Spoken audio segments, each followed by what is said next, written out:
தமிழகத்தை கடன் மாநிலமாக ஸ்டாலின் மாற்றிவிட்டதாக அதிமுக பொதுச் செயலர் எடப்பாடி பழனிசாமி குற்றம் சாட்டியுள்ளார்.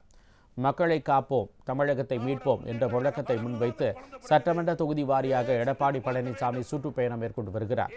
அந்த வகையில் நேற்று நாகப்பட்டினம், வேதாரண்யம் தொகுதிகளுக்கு சென்ற அவர் ரோட் ஷோ நிகழ்ச்சி மூலமாக மக்களை சந்தித்து ஆதரவு திரட்டினார்.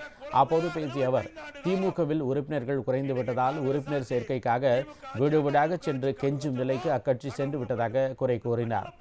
திமுக ஆட்சிக்கு வந்தால் 5.5 லட்சம் காலி பணியிடங்கள் நிரப்பப்படும் என்று முதலமைச்சர் கூறியிருந்தார். ஆனால் இதுவரை அந்த வாக்குறுதி நிறைவேற்றப்படாததால் பல லட்சம் இளைஞர்கள் அரசு வேலைக்காக காத்திருப்பதாக தெரிவித்தார்.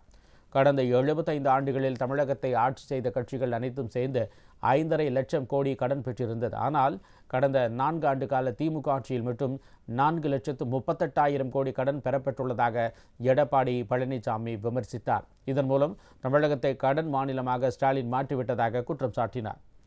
இன்றைய தினம் 4 ஆண்டுல திமுக ஆட்சியில திரு ஸ்டாலின் அரசாங்கம் 4,38,000 கோடி கடன் வாங்கி 4,38,000 கோடி.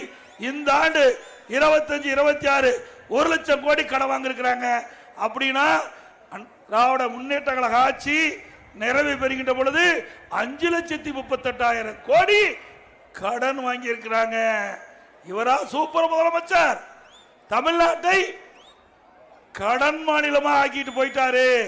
பிறக்கிற குழந்தை 1.5 லட்சம் கடன்ல தான் பிறக்குது.